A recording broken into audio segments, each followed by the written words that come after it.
योग गुरु बाबा रामदेव का दावा, कहा 90% लोगों ने योग और आयुर्वेद से कोरोना को दी मात। एबीपी गंगा से एक्सक्लूसिव बातचीत में कहा, मैं आईएमए या डॉक्टर्स के खिलाफ नहीं हूं। आयुर्वेद और योग से दुनिया का हुआ कल्याण, मैं विवाद को खत्म करना चाहता हूं। योग गुरु बाबा रामदेव ने कहा, आयुर्वेद का मखौल उड़ाया जाता है। आयुर्वेद का अपमान बर्दाश्त नहीं करेंगे। देश में ड्रग माफिया की एक बड़ी लॉबी मेरे खिलाफ।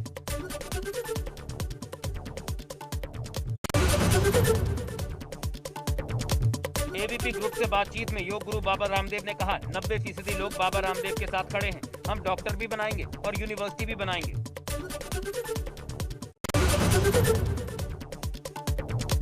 बाबा रामदेव ने कहा, हमने कोरोनिल का क्लिनिकल ट्रायल किया। गिलोय और काढ़ा पीने से लोग ठीक हुए। कोई बताए मैंने क्या अपराध किया। हमारे पास 1000 से भी ज्यादा डॉक्टर्स की टीम है।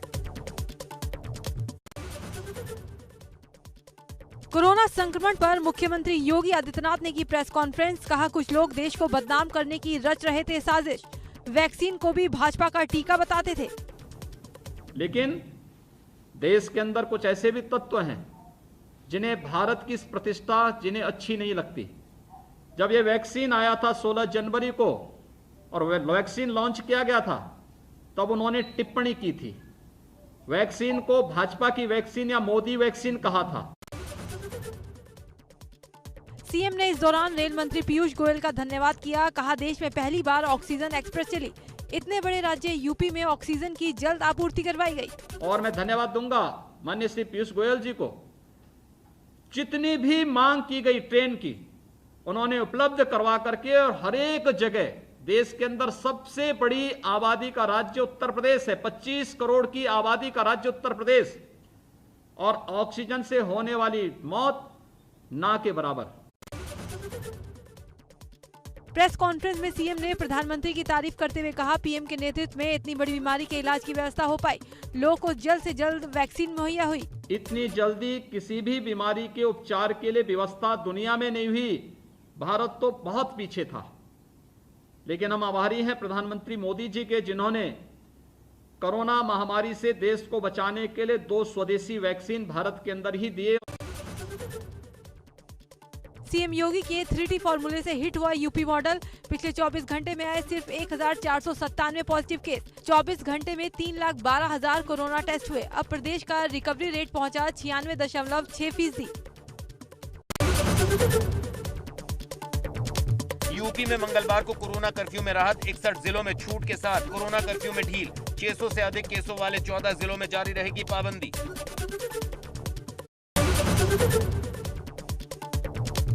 गौतम बुद्ध नगर में कोरोना के बढ़ते मामलों को देखते हुए पुलिस द्वारा बढ़ाया गया धारा 144। नोएडा में 31 मई से 30 जून तक बढ़ाई गई धारा 144। कोविड-19 गाइडलाइंस का सख्ती से सभी को पालन कराने के दिए गए निर्देश। सीएम योगी के 3T फॉर्मूले से हिट हुआ यूपी मॉडल। पिछले 24 घंटे में मिले कोरोना के 1497 नए मरीज। रिकवरी रेट पहुंचा 96.6%। शाहबस्ती में वैक्सीन से भागते दिखे लोग। 45 साल की उम्र से अधिक लोगों को वैक्सीनेशन के लिए ले जाने के दौरान लोगों ने लगाई दौड़। स्वास्थ्य विभाग के पूछने पर कि कब और कहां हुआ वैक्सीनेशन, कुछ लोगों ने कहा झूठ। बोले घुटने में लगवा चुके पहले ही टीका। उत्तराखंड में एक हफ्ते के लिए बढ़ाया गया कोरोना कर्फ्यू। अब 8 जून तक प्रदेश में जारी रहेगा कोरोना कर्फ्यू। तीरथ सरकार ने कर्फ्यू के दौरान कुछ मामलों में दी छूट। उत्तराखंड में हफ्ते में 2 दिन खुलेंगी राशन की दुकानें। 1 जून और 5 जून को राशन की दुकानें सुबह 8 बजे से 1 बजे तक खुलेंगी। 1 तारीख को स्टेशनरी और किताबों की दुकानें खुलेंगी। सीएम तीरथ सिंह रावत ने जिला अस्पताल का किया निरीक्षण। वार्ड में जाकर मरीजों से ली स्वास्थ्य सेवाओं की जानकारी। जॉलीग्रांट प्रबंधन से भी स्वास्थ्य सेवाओं की ली रिपोर्ट। अस्पताल के निरीक्षण के दौरान मुख्यमंत्री ने कहा, रेफर सेंटर नहीं बनना चाहिए जिला अस्पताल। स्वास्थ्य सेवाओं को सुधारने में जो मदद चाहिए वो मिलेगी। टिहरी में सीएम तीरथ सिंह रावत ने पीपीई किट पहनकर कोविड केयर सेंटर का निरीक्षण किया। 450 बेड की कोविड केयर सेंटर में मौजूद मरीजों का हाल जाना।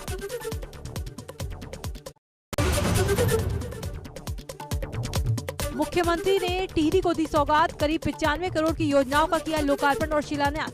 मंत्री सुबोध उनियाल और प्रभारी मंत्री भी कार्यक्रम में हुए शामिल। हल्द्वानी में सांसद अजय भट्ट ने डीआरडीओ के अस्पताल का निरीक्षण किया।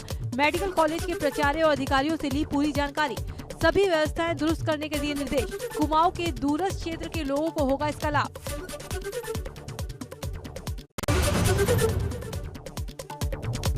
अल्मोड़ा के चौखुटिया में सेना ने 10 बेड का कोविड सेंटर बनाया है। कांगो ब्रिगेड की 14 डोगरा बटालियन ने इस अस्पताल को बनवाया। कोविड केयर सेंटर की शुरुआत ब्रिगेडियर ब्रिजेश कुमार ने की। इसके बाद सिविल प्रशासन को सेना ने कोविड सेंटर सौंप दिया। स्वास्थ्य मंत्रालय ने जारी किया कोरोना का नया आंकड़ा। देश में पिछले 24 घंटों में 1,52,734 लोगों में संक्रमण की पुष्टि। 3,128 लोगों ने इलाज के दौरान तोड़ा दम। 2,38,022 लोग कोरोना से ठीक। 88,416 एक्टिव केस कम। देश में पिछले 24 घंटे में 10,18,000 लोगों को कोरोना की खुराक दी गई, जिसके बाद वैक्सीन लगाने वालों का आंकड़ा 21,31,54,129 हो गया। बीते दिन 16,83,000 लोगों के सैंपल टेस्ट किए गए। अब तक 34,48,00,000 से ज्यादा टेस्टिंग हुई है। भारत में कोरोना के टोटल मरीज हुए 2,80,47,534।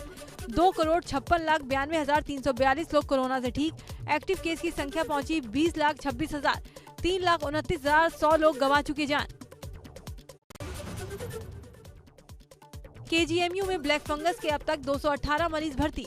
24 घंटे में 11 मरीज हुए भर्ती। एक की ब्लैक फंगस से हुई मौत। लखनऊ के अर्जुनगंज की रहने वाली महिला ने तोड़ा दम।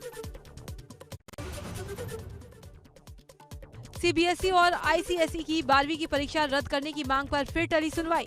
अब 3 जून को होगी मामले की अगली सुनवाई। कोरोना के चलते परीक्षा रद्द करने को लेकर दाखिल की गई थी याचिका। नैनीताल हाईकोर्ट में 4 जून तक ग्रीष्मकालीन अवकाश घोषित। 5 और 6 जून को शनिवार और रविवार के चलते बंद रहेगा कोर्ट। अब 7 जून को खुलेगा हाईकोर्ट। यूपी सरकार की बड़ी पहल 15 जून से पटरी दुकानदारों को लगेगा टीका। रिक्शा, ठेला और टेम्पो चालकों को भी टीका लगवाएगी सरकार। पूरे प्रदेश में चलाया जाएगा खास अभियान। आप सांसद संजय सिंह ने आरोप लगाए हैं कि यूपी में ऑक्सीजन सिलेंडर तय कीमत से ज्यादा रकम पर खरीदे गए। इस पर भदोई के सीएमओ का कहना है कि सिलेंडर खरीद में झूठे आरोप लगाए जा रहे हैं।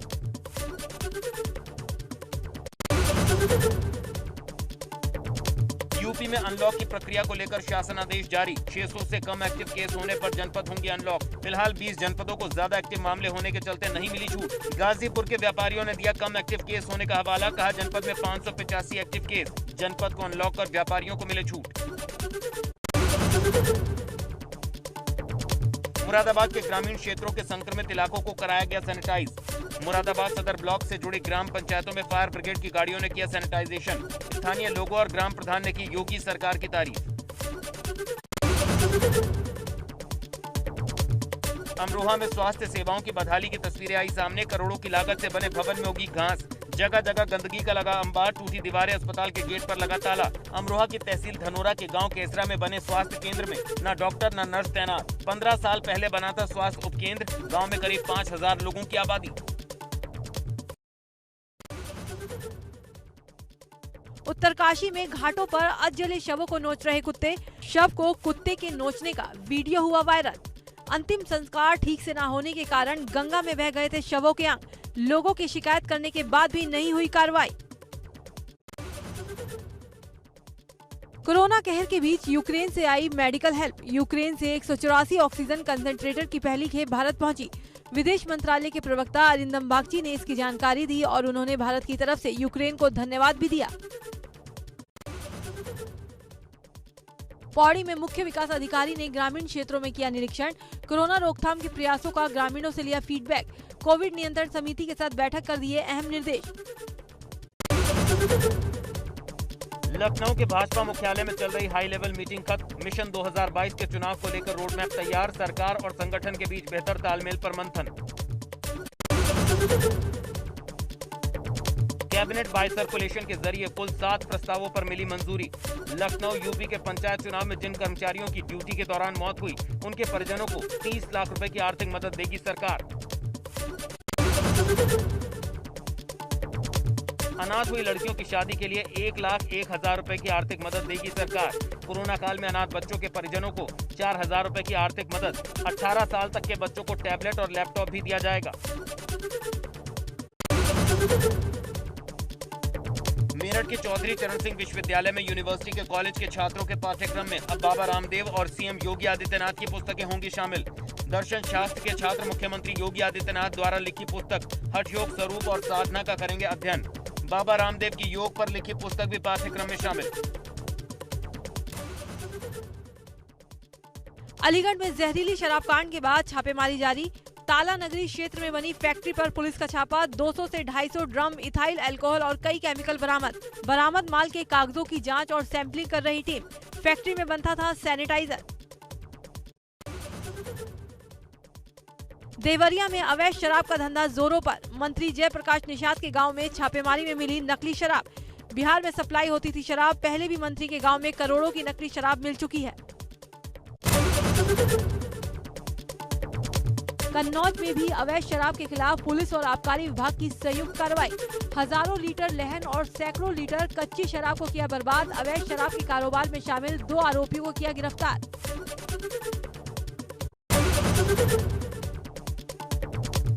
लखीमपुर खीरी में पुलिस और आबकारी विभाग ने कच्ची शराब के खिलाफ चलाया अभियान। 950 लीटर अवैध कच्ची शराब बरामद। 7,850 लीटर शराब के लहन को किया नष्ट। 22 शराब भट्टियों को भी किया नष्ट। 44 लोग गिरफ्तार। सुल्तानपुर में अवैध शराब के खिलाफ अभियान जारी। पुलिस ने भारी मात्रा में अवैध शराब की बरामद। भारी मात्रा में अवैध शराब मिली। बड़ी मात्रा में लहन नष्ट कर कारोबार में शामिल लोगों के खिलाफ कार्रवाई। कौशाम्बी में शादी के 48 घंटे पहले प्रेमी के साथ फरार हुई युवती। 23 मई को युवती की आने वाली थी बारात। कानपुर के आर्य समाज मंदिर में रचाई शादी। अब युवती ने अपने विधायक मामा से बताया जान का खतरा। वीडियो पोस्ट कर परेशान करने की कही बात। थाने में युवक को प्रताड़ित करने का भी लगाया आरोप। हमीरपुर के कुरारा इलाके में फर्नीचर की दुकान से लकड़ी का दरवाजा चोरी। सीसीटीवी में कैद चोरी की वारदात। बाइक पर सवार 2 चोर सीढ़ी चढ़कर आए। उसके जरिए लकड़ी का दरवाजा चोरी कर मौके से फरार हो गए।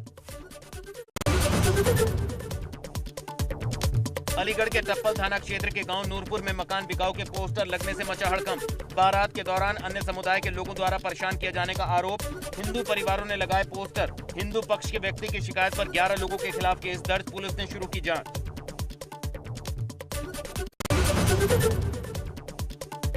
सेवा समाप्ति के आदेश के बाद भी देहरादून में मनरेगा कर्मी धरने पर डटे हुए हैं।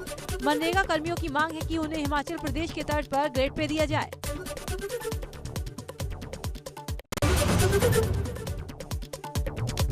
रुद्रप्रयाग में बद्रीनाथ हाईवे नरकोटा के पास कई घंटों से बंद है। हाईवे पर लगातार पहाड़ी से पत्थर गिर रहे हैं। राजमार्ग के दोनों ओर वाहनों की लंबी कतार लग गई। रुद्रप्रयाग और चमोली जिले में जरूरी सामान की आपूर्ति ठप। एसडीआरएफ की टीम ने 3 दिनों तक ऋषिगंगा में बने झील सहित आसपास के ग्लेशियरों का जायजा लिया। टीम के मुताबिक ग्लेशियर से कोई खतरा नहीं है। रेणी के ग्रामीणों ने ऋषिगंगा बेसिन में ग्लेशियर के ऊपर दरार की सूचना दी थी।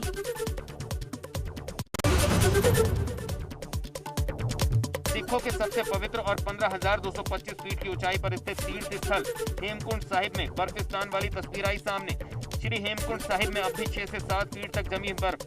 श्री हेमकुंड साहिब में गुरुद्वारा और लोकपाल लक्ष्मण मंदिर बर्फ में ढके। सरोवर का पानी भी जमा। 10 मई को खुलने से कपाट। कोरोना के चलते अब भी शुरू नहीं हो पाई यात्रा।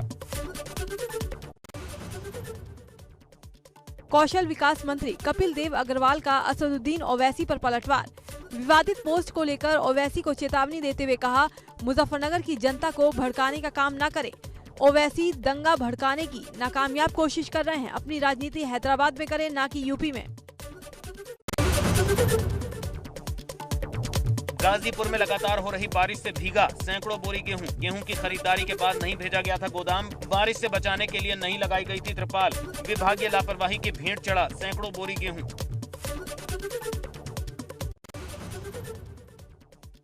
केरल में दक्षिण पश्चिम मानसून के आने में 2 दिन की हो सकती है देरी। राज्य में अब इसके 3 जून तक पहुंचने की उम्मीद। मौसम विभाग ने दी जानकारी। भारी बारिश की जताई संभावना। पहले केरल में मानसून की शुरुआत 31 मई के आसपास होने की उम्मीद थी।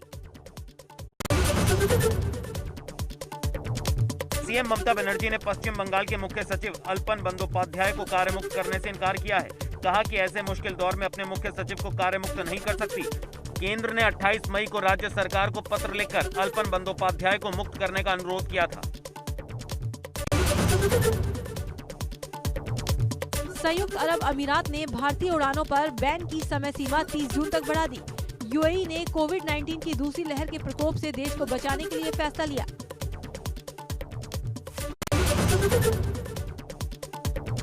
कोरोना को लेकर WHO ने दी चेतावनी। WHO के महानिदेशक ने कहा, धूम्रपान करने वालों में कोरोना की गंभीरता और मौत होने का जोखिम 50% ज्यादा है। कोरोना वायरस के रिस्क को कम करने के लिए धूम्रपान छोड़ देने में ही भलाई है।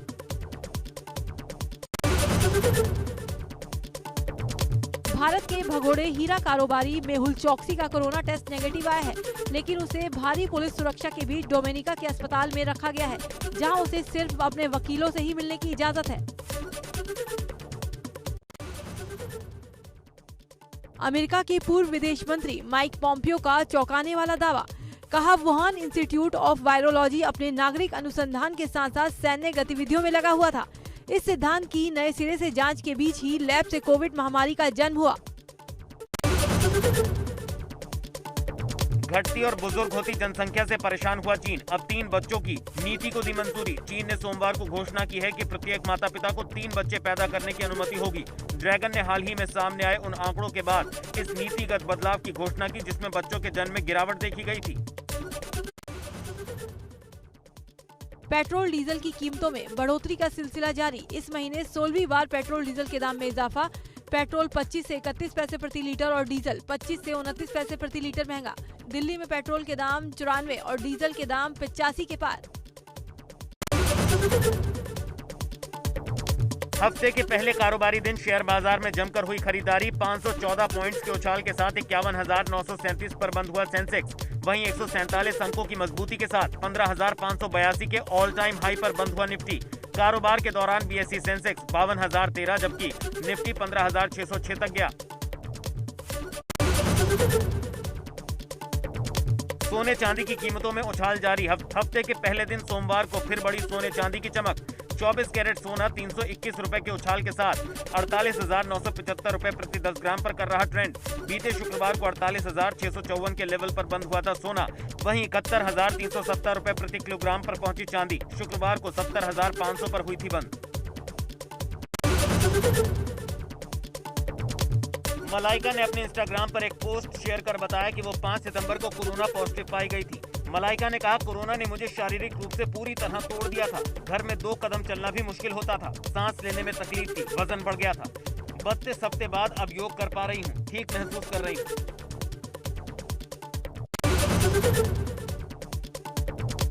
फिल्म दबंग में सलमान खान ने चुलबुल पांडे का किरदार निभाया था। सलमान की ये फिल्म बॉक्स ऑफिस पर सुपरहिट साबित हुई थी। दर्शकों को सलमान खान का पुलिसी अवतार काफी पसंद आया था। सलमान खान फिल्म दबंग की एनिमेटेड सीरीज लॉन्च करने वाले हैं। सलमान खान ने ट्वीट में लिखा, बच्चों से याद आया, स्वागत नहीं करोगे हमारा। विद्या बालन की फिल्म शेरनी का ऑफिशियल टीजर जारी। टीजर में विद्या बालन जंगल और पहाड़ों के बीच अपने 2 साथियों के साथ आ रही नजर। टीजर में विद्या का डायलॉग, जंगल कितना भी घना क्यों ना हो, शेरनी अपना रास्ता ढूंढ ही लेती है। वन अधिकारी के किरदार में नजर आई विद्या बालन।